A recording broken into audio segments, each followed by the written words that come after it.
अस्सलाम वालेकुम। पीएसएल हंगामा में खुशामदीद। मैं हूं ज़िशान मलिक और हम पीएसएल के हवाले से ट्रांसमिशन जारी रखे हुए हैं। मेरे साथ हस्बे मामूल मौजूद है जनाब सलीम मलिक साहब और जनाब सकलैन मुश्ताक साहब। दोनों लेजेंड्स इस ट्रांसमिशन में ओवरऑल जो पीएसएल चल रही है हमारे साथ होंगे।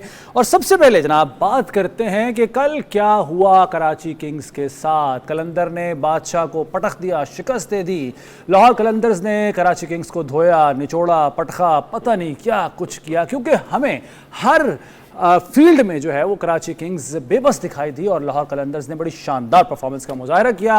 लाहौर कलंदर्स की याददाश्त वापस आ रही है, क्योंकि पहले मैच में शिकस्त के बाद उसके बाद जिस तरह कम बैक किया है लाहौर कलंदर्स ने वो यकीनन काबिल तहसीन है, शानदार है। मलिक साहब, उम्मीद वैसे तो आपने कल प्रेडिक्शन की थी लाहौर कलंदर्स के हवाले से। एक तो पहले ही बात है कि आप डर गया था पहले मैच के बाद। हाँ बिल्कुल खौफजदा हो गए थे। अच्छा ये बताएं, उम्मीद थी कि इतनी अच्छी परफॉर्मेंस होगी? और अगर हम फर्दन सारे प्लेयर्स की बात करें, कैसे रेट करते हैं आप लाहौर कलंदर्स के परफॉर्मेंस को कल के मैच के लिए? यार वैसे टू बी ऑनेस्ट मुझे इतनी ज़्यादा उम्मीद नहीं थी कि कराची इतना बुरा परफॉर्म करेगा, क्योंकि कराची मैच हो रहा था और मेरा ख्याल था कि वो विकेट जो है वो अपने टीम को देखते हुए बनाएंगे, मगर पिच ने टोटल डिफरेंट बिहेवियर किया। स्पिन को बिल्कुल सपोर्ट नहीं किया, हेल्प की सिर्फ लेग स्पिनर को, बाकी बॉलर्स को उसने हेल्प नहीं की। फिर सबसे बड़ा जो उनसे ब्लंडर हुआ कि फ़खर का उन्होंने कैच एक रन पे ड्रॉप कर दिया। अब ऐसे बंदे का जो बहुत अग्रेसिव खेलने वाला प्लेयर हो, उसका अगर आप कैच गिरा दें और उसके बाद एक्सपेक्ट करें कि हम मैच जीतेंगे, मेरा नहीं ख्याल। क्योंकि आपको याद होगा मैंने कहा था कि जहां ये मैच में स्कोर करेगा लाहौर कलंदर का बहुत कम चांसेस होंगे कि वो मैच हारेगी। तो फ़खर को आउट करना हर टीम के लिए बहुत ज़रूरी है, क्योंकि वो ऐसा प्लेयर है कि वो लंबा स्कोर करता है। और बाकी उनकी बॉलिंग भी अगर देख लें इसमें, चूँकि बॉलिंग उनकी लाहौर कलंदर की बाकी टीमों से बेहतर कर रही है। इनको मार भी देखे ना, इनको कितनी पड़ी है, इस हर बंदे को मार पड़ी है। ऐसा ही है। तो उस पर बॉलिंग पे आगे चल के जरूर बात करेंगे। हाँ, तो ये देखे ना, जब शुरू में आप कैचेस गिरा देते हैं, कैचेस विन मैचेस ऐसे नहीं कहा जाता। बिल्कुल ठीक है। तो वो स्ट्रगल तो फिर करना था। ऐसा ही पहले ओवर में जी जो फास्ट गलती हुई, कैच ड्रॉप करना, वो बहुत महंगा साबित हुआ। और उसके बाद हमने देखा कि फ़खर ने जनाब बिल्कुल कितने 6 जो छक्के जो है वो 5 हैं और 6 चौके हैं और ज़बरदस्त बैटिंग की है, 76 रन स्कोर कर दिए हैं। अगर हम अब डिफरेंस देखें दोनों साइड्स में, तो एक फ़खर की जो बैटिंग है, ज़ाहिर है ओपनर आया और जिस तरीके से उसने लाठी चार्ज किया है, एक बड़ा डिफरेंस तो मेक किया ना उसने। डेफिनेटली जी, जिस तरह उसने आगाज़ किया, मेरा ख्याल है कि फ़खर का कैच छोड़ना इनसे बहुत बड़ी गलती हो गई। उसके बाद से जो उसने टोन सेट की है और जिस तरह लाठी चार्ज अभी आप जो कह रहे हैं वो किया है, अग्रेशन की तो इंतहाई कर देता है। ख़ास तौर पे मेरी अपनी ऑब्जर्वेशन ये है कि अगर जिस दिन फ़खर को चांस मिलता है ना, तो वो अग्रेसिव तो होता ही होता है, वो डबल अग्रेसिव हो जाता है। वो कहता है ये एक ज़िंदगी नई मिली है, इसको जी लो जैसे जीना है। वो फिर जो ना फायरिंग ऑल सिलेंडर्स, छोड़ता नहीं है। हाँ, वो छोड़ता नहीं। वो कहता है इस वक्त लगता है हाँ कुदरत मेरी साइड पे है, तो वो फिर वो जो है ना वो मैक्सिमाइज करने की कोशिश करता है। और 3-4 दफ़ा ऐसे इंसिडेंट मेरे सामने हुए और मैंने देखा है कि इसका जैसे ड्रॉप हुआ कैच, तो उसके बाद जो है उसने या तो शायद कोई एक साइकोलॉजिकल एक इसको बहुत ज़्यादा कन्विक्शन मिल जाती है कि नहीं भी आज का दिन मेरा ही दिन है, कोई ऐसा साइन है। तो आउटस्टैंडिंग किसने का नॉक किया इसने, और आई थिंक भुगतना पड़ा कराची किंग को। अगर आप ऐसे खिलाड़ी का कैच छोड़ोगे तो कौन छोड़ेगा? ऐसे ही कैप्टेंसी जो है उसमें वीकनेसेस नजर आई आपको मलिक साहब? जाहिर है जब हम एनालिसिस कर रहे होते हैं, तज्जिया कर रहे होते हैं, तो ओवरऑल कर रहे होते हैं और सबसे पहले जो सवाल होता है वो कैप्टेंसी पर होता है, कप्तानी पर होता है। क्या फ्लॉज नजर आया आपको? ये जब अब आपको मार पड़ रही होती है ना, फिर ये चूँकि छोटा फॉर्मेट है, इसमें वैसे ही जो कैप्टन है ना बुखला जाता है। उसको समझ नहीं आती, वो जैसे उसके सामने फ़खर जैसा बैट्समैन खेल रहा हो। एग्जैक्टली। और वो एक ओवर में 3-3 छक्के मारा हुआ आपको, तो मेरे ख्याल कैप्टन के लिए बड़ा मुश्किल होता है उस मौके पे। उसके लिए चाहिए जितने सीनियर प्लेयर्स होते हैं ना, क्योंकि कैप्टन के दिमाग में इतनी चीज़ें चल रही होती हैं और मार पड़ रही हो ना, तो वो उसको समझ नहीं आ रही होती। तो जो सीनियर प्लेयर्स होते हैं ना, जो समझते हैं कि कप्तान इस वक्त गलती जो कर रहा है, वो उनको जाके उनको थोड़ा सा गाइडलाइन देनी चाहिए ज़रूर कि यहाँ ये गलती हो रही है। मर्ज़ी तो कैप्टन की होती है कि वो करे ना करे, अनलेस के वो रिजवान की तरह का कैप्टन हो जो कि मुझे पता ही नहीं मुझे तो पता ही नहीं था टीम कौन सी खिलाई गई है। अदरवाइज़ कैप्टन ज़रूर सुनता है अच्छा वैसे मुस्तकबिल में पॉलिटिक्स में फ्यूचर ब्राइट है रिजवान का, क्योंकि वो पहले ही कहते थे मुझे तो पता ही नहीं था क्या हो रहा था, तो पॉलिटिक्स में ऐसे लोग बड़े कामयाब हैं। वैसे रिजवान का ना एक दफ़ा वो मैच में कहा था, उसने किसी ने पूछ लिया कि ये तुम एक्टिंग करते हो जगह, उसने कहा कुछ एक्टिंग है और कुछ मैं करता भी हूँ। सच्चा आदमी ये उसने मैंने वर्ल्ड कप में ये किसी में कहा था, तो वो सही है सर, सच्चा आदमी जी। अच्छा कैप्टनसी की चूँकि बात हो रही है, फील्डिंग साइड में जब कैप्टनसी हो रही है, मुखालिफ टीम बैटिंग कर रही है, उसमें तो हमें फ्लॉज नज़र आ ही गए। उसके बाद जिम्मेदारी बनती थी डेविड वार्नर की, जाके बैटिंग में थोड़ा परफॉर्म कर जाते, अंडे पे आउट हो गए वो, यानी ओवरऑल मतलब जीरो कैप्टनसी। कैसे तबसरा करेंगे उनकी कप्तानी? देखिए, आई थिंक इस वक्त तो बहुत ज़्यादा क्रेडिट बनता है शाहिन शाह अफरीदी का। वो जिस अंदाज से पिछला मैच में भी उसने आउटस्टैंडिंग परफॉर्मेंस दी, उसका एटीट्यूड डिफरेंट था, उसका एग्रेशन डिफरेंट था, कंट्रोल डिफरेंट था, पेस डिफरेंट थी, पेस भी उसकी इम्प्रूव हुई। तो आई थिंक जिस अंदाज से उसने पिछला मैच खेला उसी अंदाज से वो आया है। तो जाहिर है इनका जो थिंक टैंक था या जो लीडर था, पहले तो इसने उनके लीडर को तोड़ा, फिर उसके बाद अगर आप देखें जेम्स विंस जिसने 100 स्कोर किए थे, वो 100 किया था, फिर उन्होंने उनकी शाहीन अफरीदी ने बैकबोन तोड़ी उनकी। तो पहले उनका जो है वो सर कलम किया गया, लीडर को उसने उड़ाया है, फिर उसने उसकी बैकबोन तोड़ी है। उसके बाद तो ये खुशदिल शाह ने जो 39 किए हैं, आई गिव क्रेडिट, कुछ अच्छी शॉट्स मारी हैं, बट कराची किंग तो तड़प रहा था। अच्छा जब शाहीन के 2 आउट करने के बाद पूरा कराची तड़प रहा था। सिफर में जब 2 विकेटें गिर गई थी, आपको अंदाजा हो गया था कि बस गया मैच, खत्म हो गया था ना, उसी वक्त खत्म हो गया था, क्योंकि उसके बाद अगर आप देखते हो गए ना जी जी, और पहले ओवर में उसके देखें आप जो बात कर रहे हैं ना कि वार्नर को स्कोर नहीं किया, उनका कप्तान कुछ कर, देखिए ये शुरू का पहला ओवर में अगर आप विकेट गिर जाती ना, तो आप इसमें कुछ देखिए, वो है एग्रेसिव प्लेयर, वो जाके अटैक करता है, चाहे वो ऑस्ट्रेलिया के लिए खेल रहा हो या कोई लीग खेल रहा हो। तो मेरा ख्याल में बैड लक कह लें कि उसको कुछ बॉल ऐसे पड़ गए या वो खेलता अटैकिंग है कि वाइट बॉल को चेज करने चला गया। बैड लक उनकी ये हुई कि उनके 2 मेन प्लेयर जो जिस पे वो रिलाई करते थे कि यार हमने ये हमारे प्लेयर देखे ना, पिछले मैच में उसने 100 किया था, अब वो बंदा पहले बॉल पे पैड पे लगी विकेटों में गिर गई। तो बात ये है कि बैड लक थी ना। उसके बाद तो कितनी बड़ी टीम भी हो, वो जो चेस कर रही है उसने स्लो डाउन होना ही होना है, जो मर्जी हो जाए।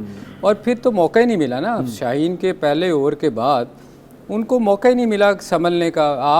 आपका रन रेट इतना बढ़ जाता है फिर, क्योंकि आप जाके पार्टनरशिप लगाने की कोशिश पैनिक कर जाते हैं, उसके बाद आप सकी वो ये ह्यूमन साइकी है कि आप जाके फिर कहते हो यार पार्टनरशिप लगाएं, तो पार्टनरशिप में फिर टाइम निकल जाता है उतनी देर। यहाँ पे मैं एक बात ये कहना चाहूँगा कि जब 200 या 200 प्लस रन हो जाते हैं ना, अब जो T20 में नई चीज़ें जो आ रही हैं, या तो आप 200 चेज करने के लिए उसी मोमेंटम पे चले जाएं और आप जनाब 120 130 पे आउट हो जाए, ठीक है, जैसे अभी हो रहा है, जैसे हुआ ये तो मेरा ख्याल है कि यहाँ से मुझे ऐसा लगता है कि इनके अंदर जो मैसेज चल रहा है कि भाई कुछ भी हो आप चले जाओ, या तो बिल्कुल ही गए, अगर नहीं तो फिर आप उनके करीब पहुंच जाओगे, बिल्कुल सही, दूसरे रास्ते में आप उनके करीब नहीं जा सकते। तो मुझे ऐसा लग रहा है ये दूसरा मैच ऐसा हुआ है, उससे पहले भी गालिबन जो मैच हुआ था जो पेशावर ज़ल्मी का हुआ था, ज़ल्मी वाला, तो वो भी 120 25 30 35 40 पे आउट हुए 60-70 रन के मार्जिन पे। तो मेरी अपनी जो एनालिसिस है, मैं ये समझता हूँ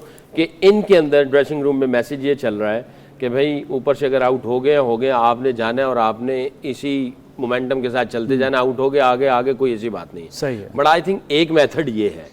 दूसरा मेथड ये है कि यार अंदर रहो, देखो थोड़ा सा 2-4 ओवर, टेक योर टाइम, करते करते करते गेम को आगे तक तो लेके जाओ, क्योंकि इसमें 2 चीज़ें होंगी। जब आप अंदर रहोगे और आप एंड तक जा रहे हो तो उसमें ये है कि दूसरी ऑपोजिशन 20 ओवरों के अंदर अंदर या 18 ओवर के अंदर अंदर कोई ना कोई गलती करेगा, मोमेंटम देगा आपको मोमेंटम मिलेगा, आपको गेंद नजर आना शुरू हो जाएगा। एक नंबर 2 ये है कि आप अगले मैच में जब जा रहे होंगे ना, तो इन्हीं में से जो नीचे वाले कुछ बैट्समैन है उनकी जो फॉर्म है वो वापस आना शुरू हो जाएगी। बिल्कुल सही है। वो अगले मैच में जाके जो है ना वो कुछ कर सकते हैं। तो एक मेथड ये है। आई डोंट नो कि ये क्या मैसेज दे रहे हैं स्पोर्ट्स स्टाफ और इनका हेड कोच। राइट। अच्छा मलिक साहब, अब बारी बारी बात कर लेते हैं बॉलिंग की। जो कराची किंग्स की बॉलिंग रही है, बाकी अगर हम ओवरऑल बाकी बॉलर्स को देखें तो ठीक है, उतनी अच्छी परफॉर्मेंस नहीं, लेकिन हसन अली मतलब 4 विकेटें उन्होंने हासिल की हैं, 28 रन दिए हैं, बैटिंग में भी चलें ठीक है, उन्होंने बल्ला चला लिया अपना, 27 रन स्कोर भी कर लिए।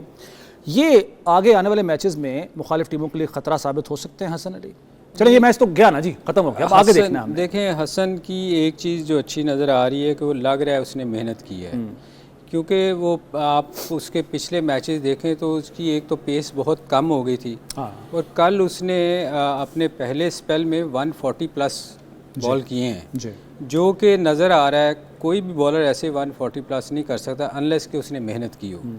तो ये एक अच्छा साइन है कि वो उसने मेहनत करके वापस आ रहा है, लग रहा है कि वो मेहनत कर रहा है।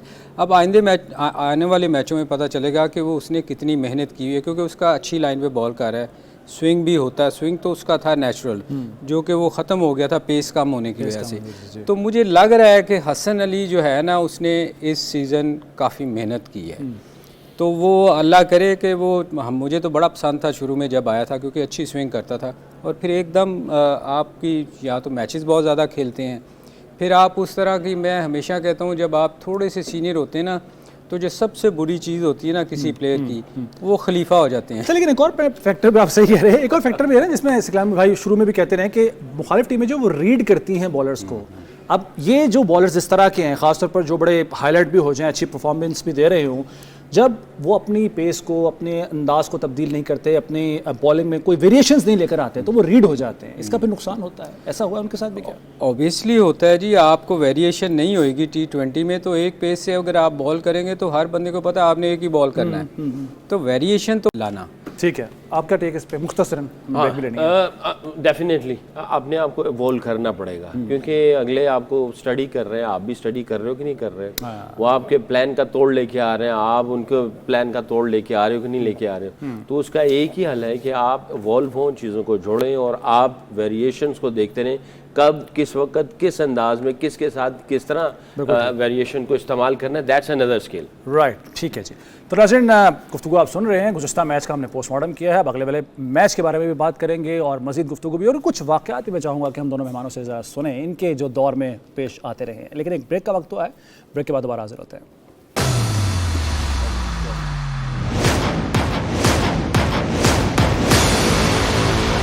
नाज़रीन, ट्रांसमिशन में एक बार फिर खुशामदीद। हमने बात की लाहौर कलंदर्स और कराची किंग्स के कल के होने वाले मैच के हवाले से, और काफ़ी मेरा ख्याल उस पर गुफ्तगू हो ही गई, लेकिन एक पॉइंट रह गया था जो मैं चाहूँगा कि बारी बारी दोनों मेहमानों से उस पर ज़रूर बात कर लीजिए। सर, पहले मैच में चले ठीक है, क्राउड नहीं आया, 3000 लोग आए, ओके फाइन। कल का मैच तो लाहौर कलंदर्स और कराची किंग्स का था, बारी बारी आपसे जानना चाहूँगा कि फिर भी क्राउड नहीं आया, क्यों जी, ऐसी क्या वजह है? आई थिंक इट्स अनफेयर, हमारा ब्रांड है, PSL है, कराची को सपोर्ट करना चाहिए, और I think it's not like कि ये आउट ऑफ स्टेशन है या शहर से बिल्कुल बाहर है, it's a middle of city as well. तो आपको PCB एंटरटेन करना चाहता है, नौजवान आए, देखें हीरोज़ को, बहुत कुछ सीखने को मिलेगा। हम भी जब छोटे थे हम लोग मैचेस देखने के लिए जाते थे, सलीम भाई को देखने जाते थे, इमरान भाई को, जावेद भाई को, अब्दुल कादिर साहब को, तो उनको मैच देखते देखते जो है हम लोग ऐसी दुनिया में चले गए, ख्वाब देखना शुरू कर दिया, भी हम भी खेलना चाहते हैं, वहीं से मिली बहुत ज़्यादा। तो ये जितने भी मैचेस हो रहे होते हैं, मैचेस के अंदर जो खेल रहे होते हैं, वो यंगस्टर्स के लिए जो है बहुत बड़ी इंस्पिरेशनल है। अगर आप देखने के लिए नहीं जाएंगे तो मुझे तो ये जहन में आ रहा है कि मुझे ख़तरा लग रहा है कि कराची में से क्रिकेट उनके दिमागों से निकल ही तो नहीं गई जा रही है। क्यों जी? यार सकी बिल्कुल ठीक कह रहे हैं, मगर मेरा ख्याल है कि जो परफॉर्मेंस हमारी टीम की रही है ना, पिछले काफ़ी साल हो गए हैं हम अच्छा परफॉर्म नहीं कर रहे। फिर कराची की अपनी टीम की परफॉर्मेंस इतनी बुरी रही कि लोग थोड़ा सा ना दिल बर्दाश्ता है। सकी थोड़ा सा नरम लहजे में बात कर रहे हैं, मगर असल हकीकत ये है कि लोग काफ़ी सारे डिसअपॉइंट हुए हैं अपनी पाकिस्तान की टीम की वजह से। अदरवाइज़ आप देखें, जब भी कोई टीम पाकिस्तान आती है तो मेरा नहीं ख्याल कि लाहौर, कराची या जहाँ भी इस्लामाबाद में मैच होता है, ट्रैफिक 4-4 घंटे पहले बंद हो जाती है।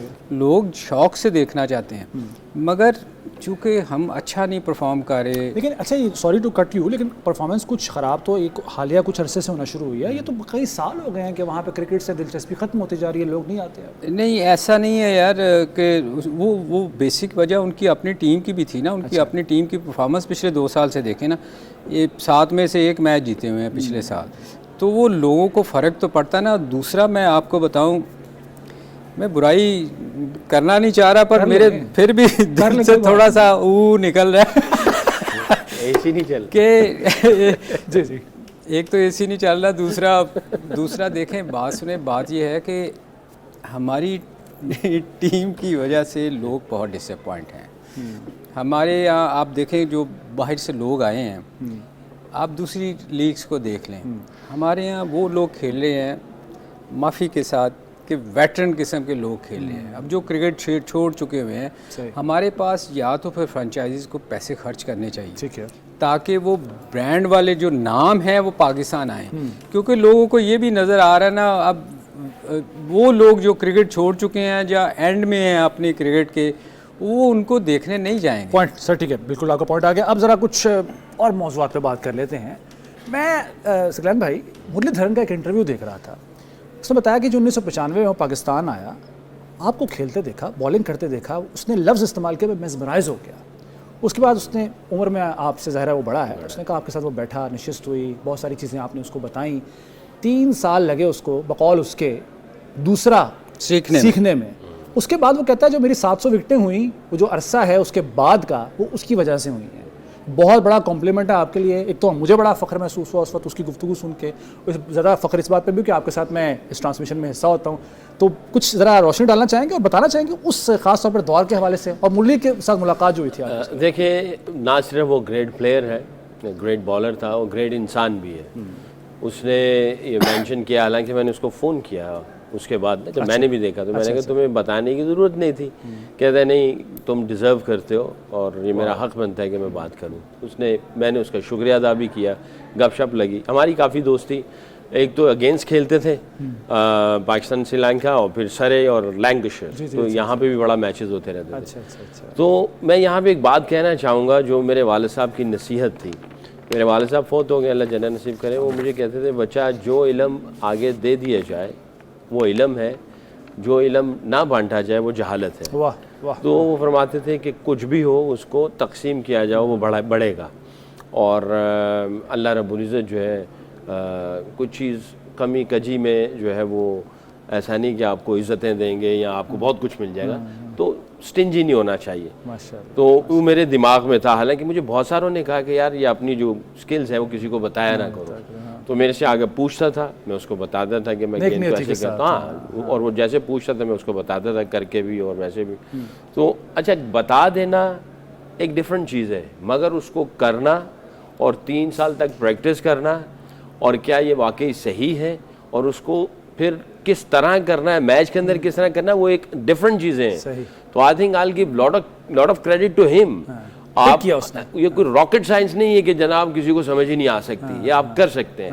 मगर उसकी ये चीज़ कि वो आया, मेरी वाले साहब की नसीहत थी, मैंने उससे बात की, फिर उसने उसके ऊपर जो मेहनत की है, आई थिंक इसीलिए वो दुनिया में अजीम बॉलर है। बिल्कुल सही, ये बड़े अच्छी बात है। अच्छा, एक उस्ताद के कई शागिर्द होते हैं, सब बराबर नहीं होते। आपका भी कोई शागिर्द है जिसको आपने अपना इल्म मुंतकिल किया हो और उसने आपको जो है वो फ़ख्र करने में मजबूर किया हो, या फिर मायूसी है? जी, बात ये है कि सीखने की शौक़ होना चाहिए ना। अब आप बांटेंगे तब जब आप अंदर होंगे। सही है। जब आप किसी जगह है ही नहीं तो आप कैसे बांटेंगे।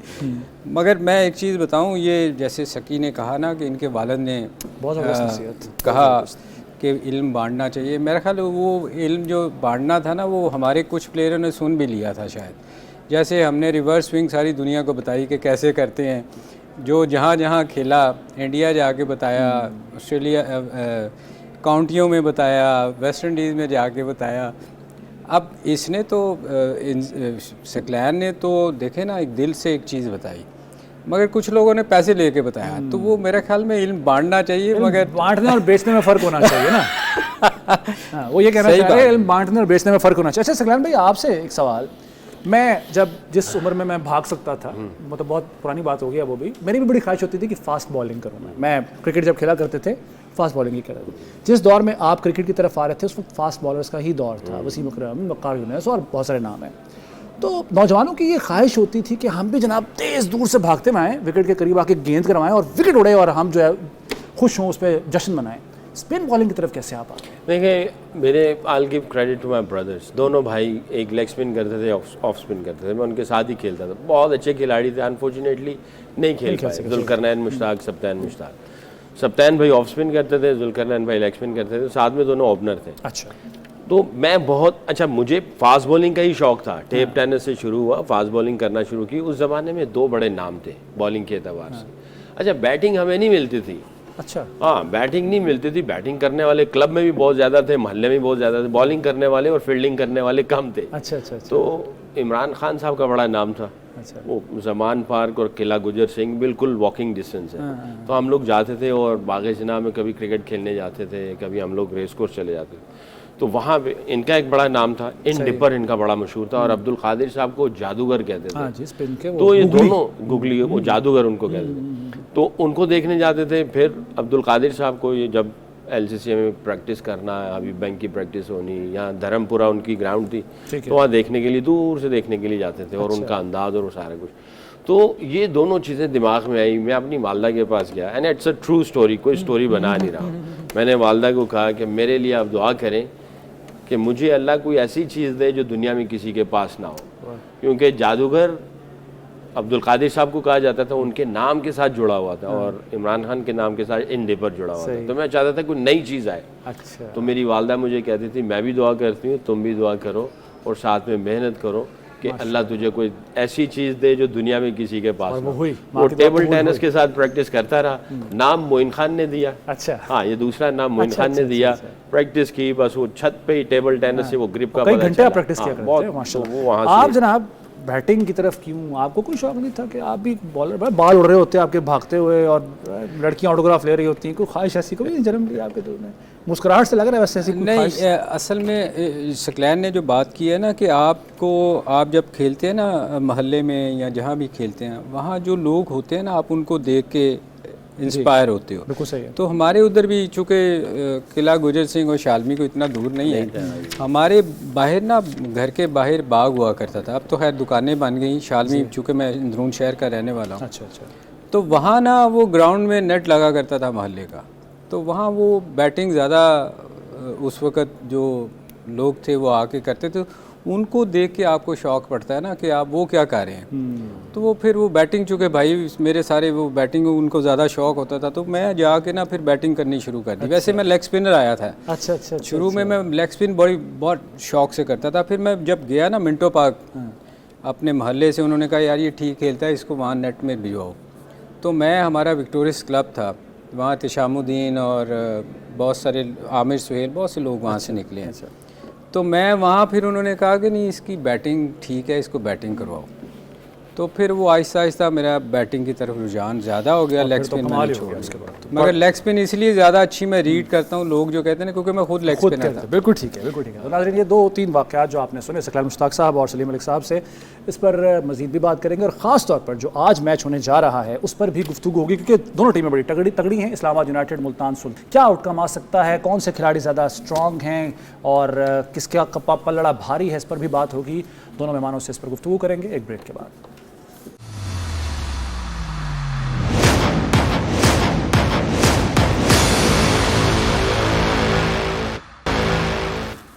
PSL हंगामा में एक बार फिर आपको खुशामदीद कहते हैं। तो आज मैच होने जा रहा है इस्लामाबाद यूनाइटेड और मुल्तान सुल्तान के दरमियान।